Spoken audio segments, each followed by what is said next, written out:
But our special treat is this. Dan and Charlotte Newkirk are some of our earliest supporters here at Momentum Christian Fellowship. Before Momentum was even a spark in our minds, Dan and Charlotte were some of our supporters. And not only that, I had the privilege of sitting in on several. Did we teach Sunday school together? No. Oh, I just went to your Sunday school. And Dan has a great love for the scriptures and sharing the scriptures with God's people. So I want you to welcome this morning Dan Newkirk as he comes and he shares from God's word this morning, giving to us his wisdom from the scriptures.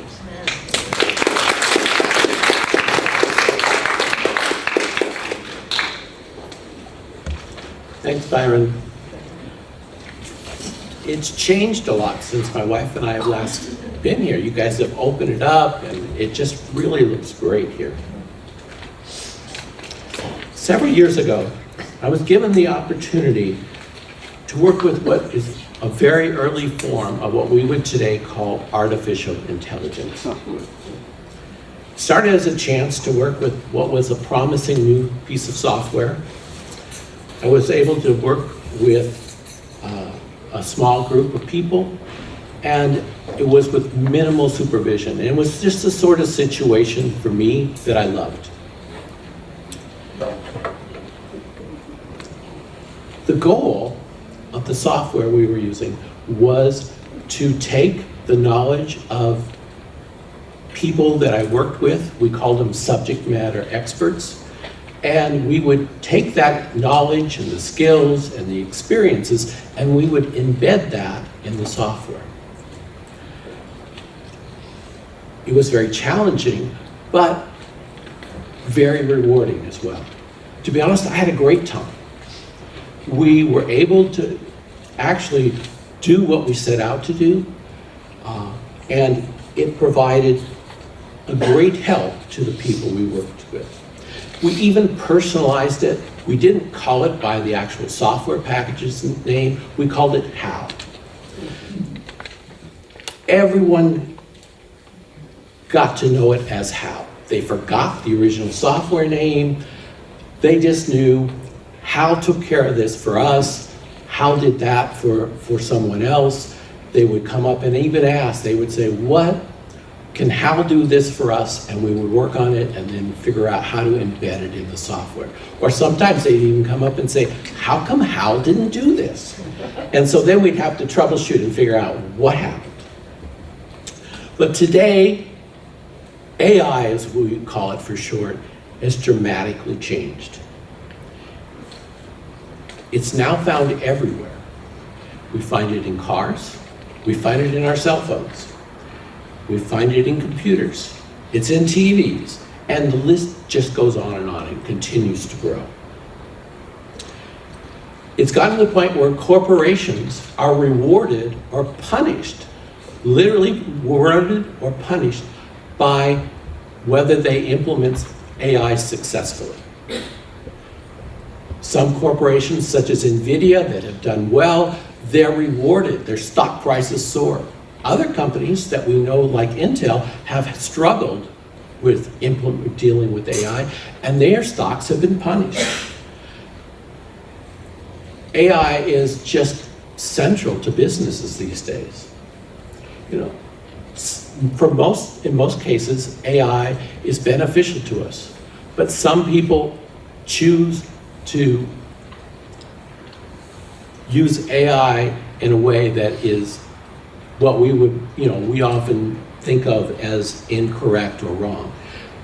Way back when my friends and I were still working with AI, we coined the term that AI, it can be as good as your best person or worse than your worst. Because we found that when we did something, if we did it right, it was awesome. But if we did it wrong, or if we made a mistake, it punished literally us because we got in trouble for doing it wrong, but it was literally like it punished people. So what is AI really?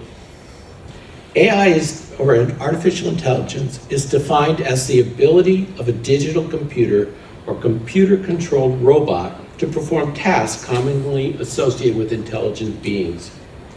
The term is frequently applied to projects of developing systems which are endowed with intelligent processes which are characteristics of humans. Such as the ability to reason, discover meaning, generalize, or even learn from the past. Common examples are self-driving cars. Self-driving cars are not quite here yet, but what we don't realize often is that the capabilities of self-driving cars are being embedded in the cars we buy right now. I have a friend that we met this past fall, and he was telling me of a new car he just bought, and it has an option in it to turn on self-driving. So he's literally able, he's out on the road, and he could turn on that feature, and the car drives itself. So while it's not in the general public yet, self-driving is here. Another is called ChatGPT, which is part of what is what's called the OpenAI project. ChatGPT is used by our students a lot. Not supposed to use it, but they use it a lot, because using ChatGPT, you can feed it the parameters and it will write your paper for you. And it will write a very good paper for you. Naturally, teachers are not thrilled with it. And I can say as students, when you use ChatGPT to write a paper for you, your teachers know. They know the difference between your writing and something that a tool like ChatGPT wrote. But other areas where it's used, Siri, Alexa, healthcare, increasingly in healthcare, search engines, and the list goes on. Our reaction to AI tends to fall into two categories. The first category, which you see, and it's represented by C3PO here, is what we call good AI. It's the AI we all see and embrace. How many people here have Alexa in their house? I know many people who have Alexa. And they use it, Alexa increasingly has AI on it. If you went and you bought a brand new, let's say iPhone 16, it has AI built into it. And you increasingly see the features as they roll out new versions of iPhone software.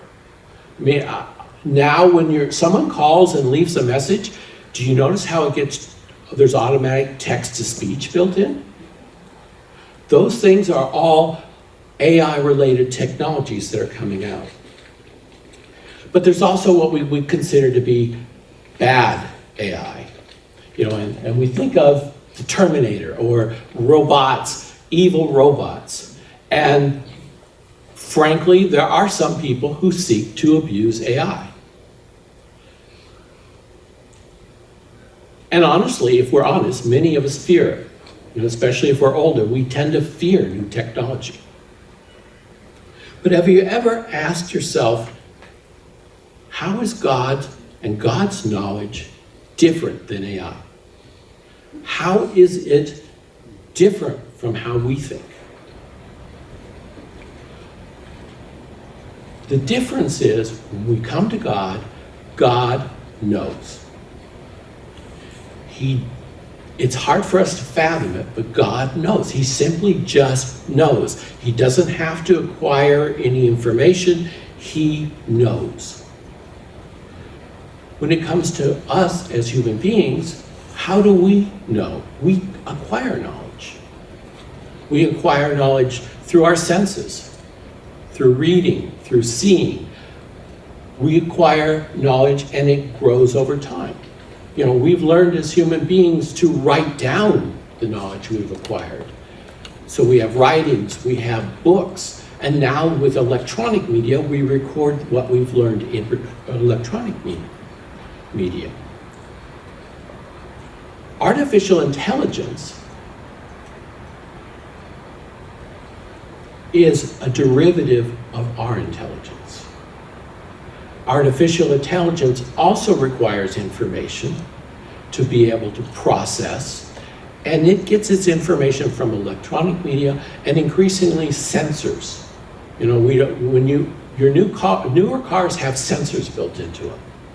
You know, it used to be, you know, if you want to go to the next lane to your right or to your left, what do you have to do? You have to look over your shoulder to see if someone's there. But increasingly, the new cars will tell you, you've got somebody in your blind spot. They'll tell you if you're going out of your lane. They'll tell you if you're getting too close to the person in front of you. And in fact, the newer cars will even stop the car. You know, and the point being is that they incorporate sensors which function similar to our human senses. But the key difference between God, man, and AI is that we require information. We have to get it with our senses. We have to read it. AI is the same way. God knows. We have to acquire knowledge. And to the extent our knowledge is accurate, and our senses are accurate, that determines the sense and the accuracy of our thinking and our intelligence. In Isaiah 40:28, we read, Do you not know? Have you not heard? The Lord, the everlasting God, the creator of the ends of the earth, he will not grow tired or weary, and his understanding no one can fathom. You know, we read that, but if we're honest, oftentimes we see God as represented there as far off. But what God has done for us is he sent Jesus to earth. Jesus is the representation of God. He personalizes or helps to personalize God. Jesus himself says, if you've seen me, you've seen the Father. John's purpose in writing his gospel is to present Jesus Christ so that we might believe he is the Christ, the Son of God, and that by believing we might have life in his name. In chapter 11 of the book of John, which we're going to look at today, the apostle records the last and most monumental public miracle that Jesus performed. By raising Lazarus from the dead, he demonstrates that he has the power over life and death. But more than that, we see in these verses that God knows, God cares, and God acts.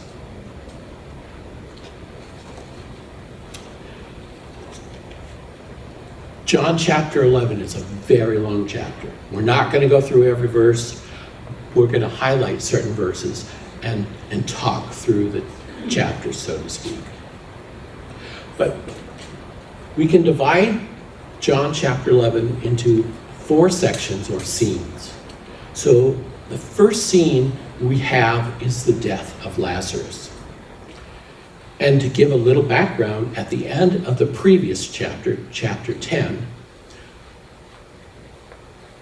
John records that the Pharisees attempt to stone Jesus. And Jesus escapes, and he travels to a place called Bethany, or it's often referred to as Bethany beyond the Jordan. It's where John also tells us that it's where John the Baptist baptized. So it's away from where the Pharisees can easily get at him. So this is where Jesus and the disciples are as we start looking at John chapter 11. It says, now a man named Lazarus was sick. He was from Bethany, the village of Mary and his sister Martha. Mary, whose brother Lazarus was now lay sick, was the same one who poured perfume on the Lord and wiped his feet with her hair. So the sisters sent word to Jesus, Lord, the one you love is sick. So we usually think of Mary and Martha. We know them, and yet we don't think of Lazarus, because Lazarus is only mentioned here in the New Testament, only in chapter 11 and chapter 12 of the book of John.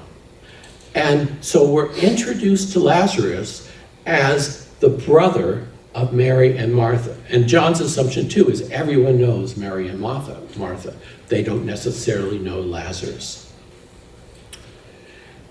As John lays out these verses, we see it's simple, it's unembellished, and yet there's many, many striking verses in John chapter 11. So we find that that Lazarus is the brother of Martha and Mary. Lazarus is gravely ill. Mary and Martha send a messenger to Jesus in order to heal Lazarus. The journey from Bethany to Bethany, so to speak, you can see it's called, often referred to as Bethabara. It's about a day's journey from Bethany. So they send this messenger to Jesus. It takes him a day to get there. It will take Jesus and the disciples a day to get back. We find out later that chances are by the time the messenger got to Jesus, Lazarus is probably already dead. But the interesting thing here is that Jesus already knows. So the messenger comes and Jesus already knows. God knows. Jesus hears that Lazarus is ill, but then he goes on to say it's not going to end in death. And yet Lazarus is already dead. And the disciples also listen to this, but they don't really understand. They're focused on what just happened to them, that Jesus was nearly stoned to death. And then Jesus also says Lazarus is asleep. And so their interpretation is, well, Lazarus is asleep. He's going to wake up. We don't want to go get attacked. So let's just stay here. But then Jesus tells them, he says very plainly, he says, Lazarus is dead. He says, and for your sake, I'm glad I was not there, so that you may believe. He says, but let us go to them. And Thomas, in was interesting fashion, he says, well, after the discussion, he says, let's go that we may die with him. We almost think of it, I was thinking of it as talking about, remember in Lord of the Rings, the third Return of the King, Gimli says at one point, he says, certainty of death, small chance of success, what are we waiting for? It's almost that kind of an attitude that's expressed by Thomas here. So what we see is that Lazarus is ill. By the time the messenger gets there, Lazarus is dead. But most importantly, Jesus already knows. He knows every aspect of what's going on, and he's planning and moving and moves to go to Martha and Mary. And that leads us to scene 2. In scene 2, what we would say is scene 2 or part 2 of John chapter 11, Jesus comes to Bethany. And we see in verse 17, it says, on his arrival, and that means really not in Bethany, but just outside of Bethany. Jesus found that Lazarus had already been dead 4 days. So one day to get there, Jesus stayed 2 days after he heard.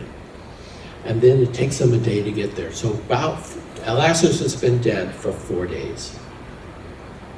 says Bethany is about 2 miles from Jerusalem, and many Jews had come to Martha and Mary to comfort them in the loss of their brother. When Mary heard that Jesus was coming, she went out to meet him, but Mary stayed at home. So, when Jesus and the disciples arrive in Bethany, Lazarus is already dead for 4 days. Martha goes to meet Jesus, and Martha and Jesus have a discussion. And Jesus talks about, the resurrection. And Martha's response is, well, I know there's going to be a resurrection in the last days. But then Jesus makes this statement. He says to her, I am the resurrection and the life. The one who believes in me will live even though he dies. And whoever lives by believing in me will never die. Do you believe this? And what's equally, this is an amazing statement. This is the 5th of 7 I am statements in the book of John. And Martha's statement, which we don't usually think about, is equally amazing. Martha says, yes, Lord, I believe that you are the Christ, the Son of God, who is the one who came into the world. Literally, the sent one from God. Martha makes a statement of profession of faith that's every bit as strong as Peter's. We think of Peter's confession of faith, but Martha's confession of faith is every bit as strong and powerful. At this point, Martha goes to get her sister Mary. And we read, after this, she went back and called her sister Mary aside. Teacher is here, she said, and is asking for you. When Mary heard this, she got up and quickly went to him. When Mary reached the place and saw him, she fell at his feet and said, Lord, if you had been here, my brother would not have died. When Jesus saw her weeping, and the Jews who had come along with her also weeping, he was deeply moved in spirit and troubled. Where have you laid him? He said. He asked. Come and see, Lord, they replied. Jesus wept. Then the Jews said, see how he loved him. What's amazing in these verses is that give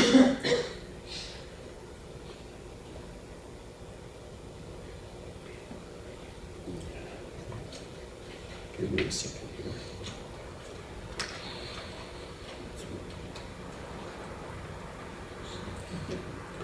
Sorry, my page is stuck together here. Jesus calls for Martha to get Mary. Mary comes. Martha seems to be the, we all have different emotional makeups. Martha seems to be the one she's less emotional. She's almost more a person that seems to be, logical is a bad word, but she's just wired entirely different. Mary, on the other hand, when we meet Martha and Mary, remember Martha's the one who's doing all the work in the background and doing all the preparation, and Mary's sitting at Jesus' feet. She's a much more emotional person by nature. And so we see when she comes, she's weeping. And the word for weeping is literally the idea of wailing or making, she's quite upset. And the Jews that come along with her are also very upset. And what's interesting is that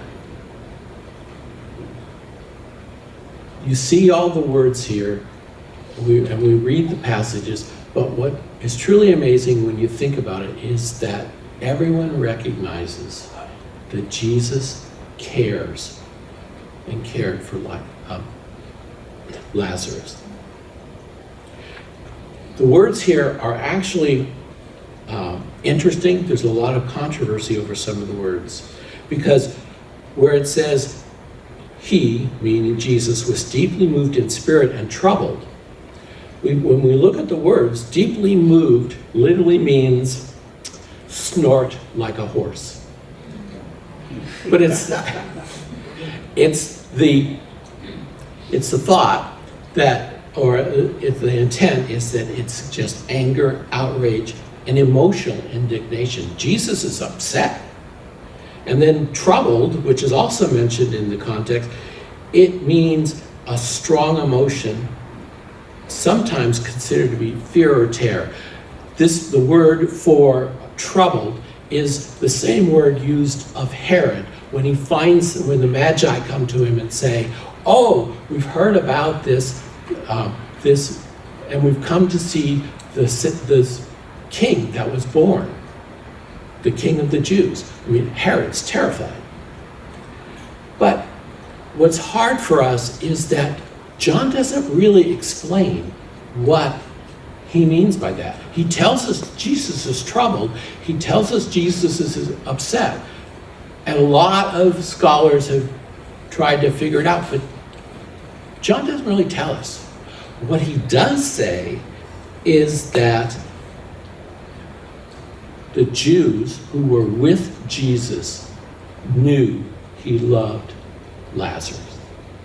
And that's as we come to this, we need to realize that Jesus truly cared. He cared about Martha, Mary, and Lazarus, and everyone knew it. And by extension, he cares for us as well. So moving to the third scene.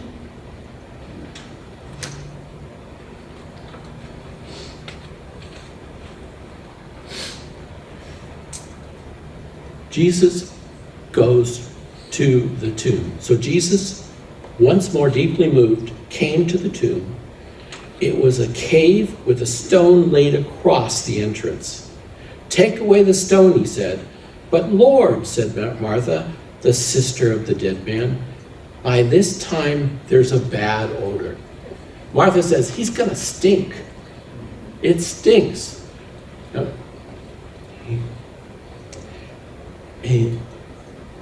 For he had been there for 4 days. Then Jesus said, "Did I not tell you? If you believe, you will see the glory of God." So they took away the stone. Then Jesus looked up and said, "Father, I thank you that you have heard me, that they may believe that you sent me." Then when he had said this, he called in a loud voice, "Lazarus, come out." The dead man came out. His hands and feet were wrapped in strips of linen and the cloth around his face. Jesus said to them, "Take off the grave clothes and let him go." So they come to the tomb, and we find out that this is not the common man's burial place. The fact that it's a tomb, the fact that there's this big stone there, indicates that Mary and Martha and Lazarus were part of a family that was pretty well-to-do, because the average person couldn't afford a tomb.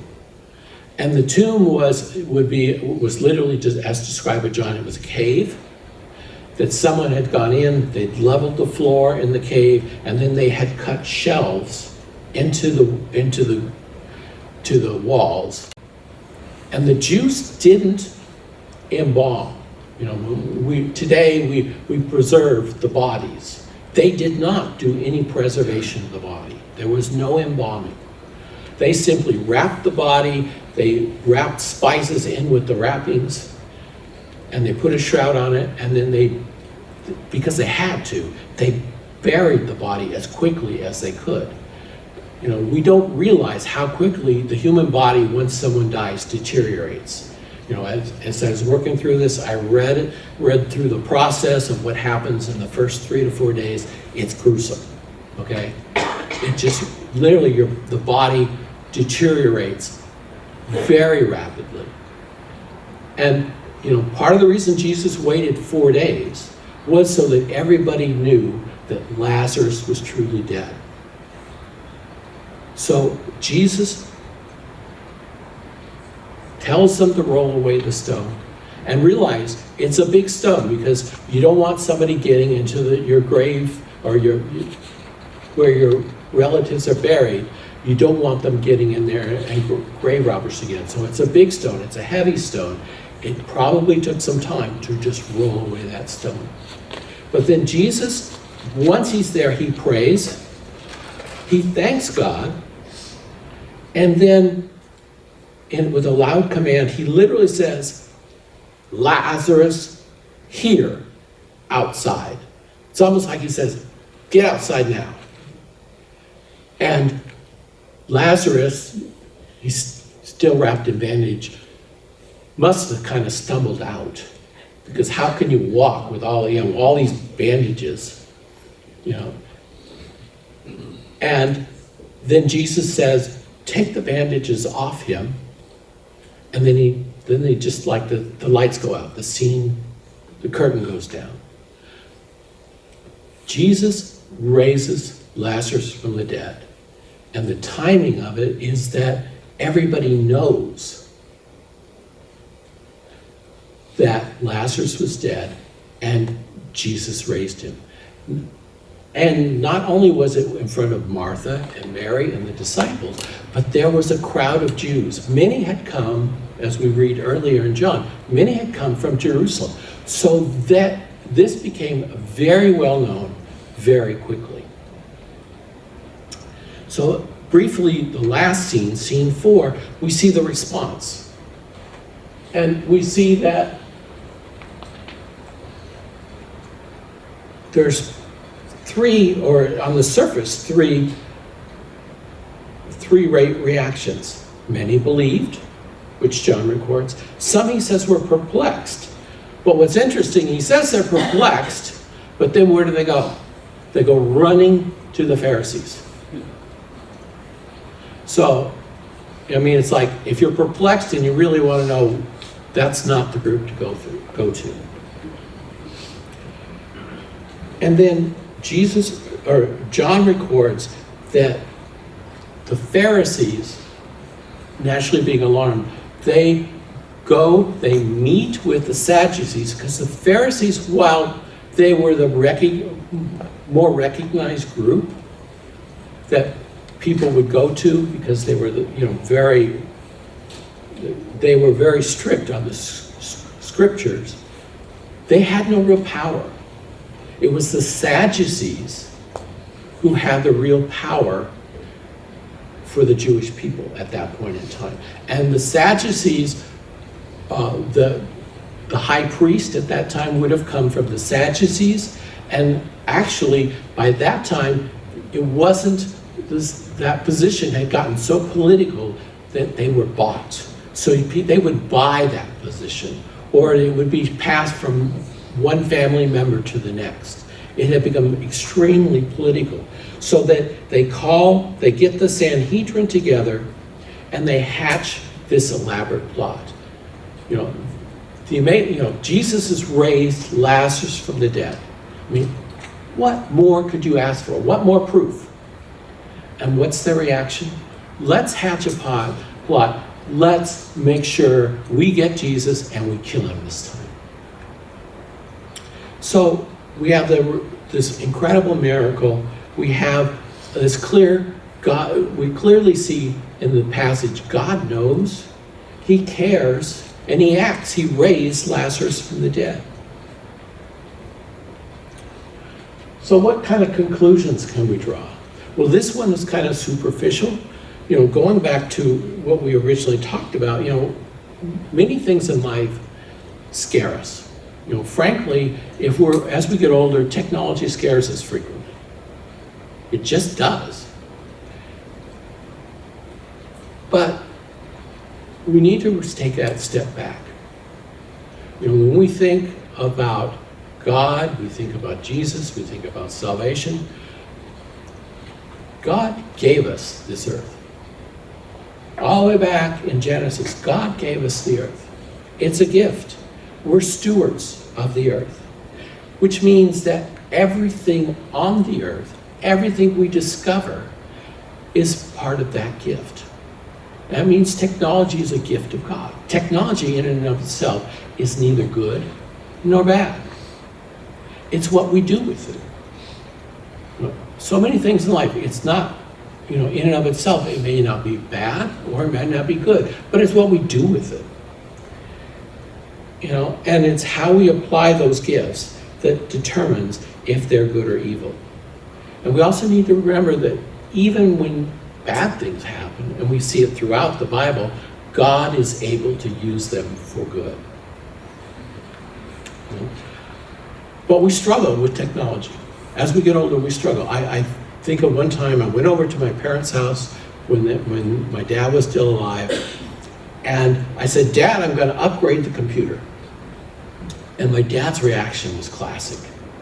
My dad said, "Upgrade the computer? It's too fast for me already." But that's, as we get older, we struggle more and more with technology. I mean, we learn, we have to ask our kids, and sometimes we ask our grandkids. And they just see things and they accept it, and as we age, we struggle with it. But we still need to realize that all those things are gifts from God. And we also rely on technology.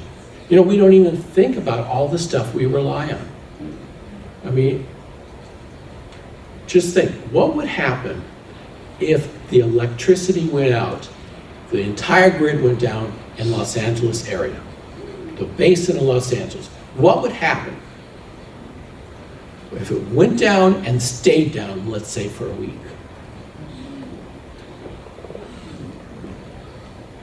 No lights, right? Okay. Probably no water. Because the water that comes to our houses is delivered by pumps. No pumps. No gas. Because the gas that we use for our stoves, again, it has to get pushed through the pipes. So we have no refrigeration. All the food in our refrigerator spoils. One little thing there would be panic. Because we rely on technology. And that's not a bad thing. But we need to realize that, on the one hand, we want to be afraid of one thing and not afraid of something else. It's all from God. It's how we use it. And we rely on technology.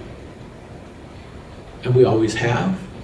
In my lifetime, in my parents' lifetime, you have to go back 3 or 4 generations before they don't really rely on technology. But we need to realize, change our focus. When we see all these things happening, we need to realize they're all a gift of God. And it's how we take advantage of them or how we use them that determines whether they're good or bad. But we also need to realize God cares for us. He truly cares for each one of us.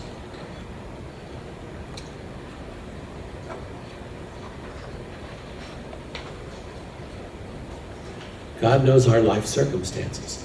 We see here in John, Jesus immediately knew. He didn't have to go and ask questions, acquire the facts. Jesus immediately knew. He sees everything in perspective. And he sees it in perspective with eternity in mind. We have to go gather facts. We have to process the facts. We have to analyze. God knows and he sees everything in perspective. And he truly cares for us throughout our lives. The Greeks had a word they used for their gods. And the word was apatheia. We get our word apathy from it. What's interesting is that the Greek gods had no ability to feel pain. They had no ability to feel emotion. They had no ability to care. AI is like that.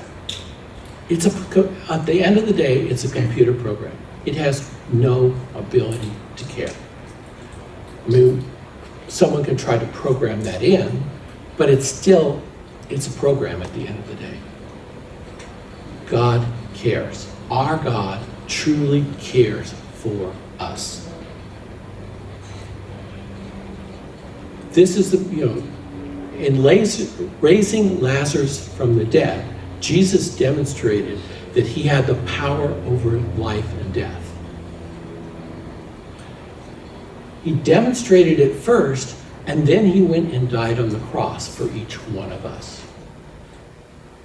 So he showed that he had the power over life and death, but then he willingly laid his life down for us so that we could know that he truly accomplished and he truly could do those things that he said he did.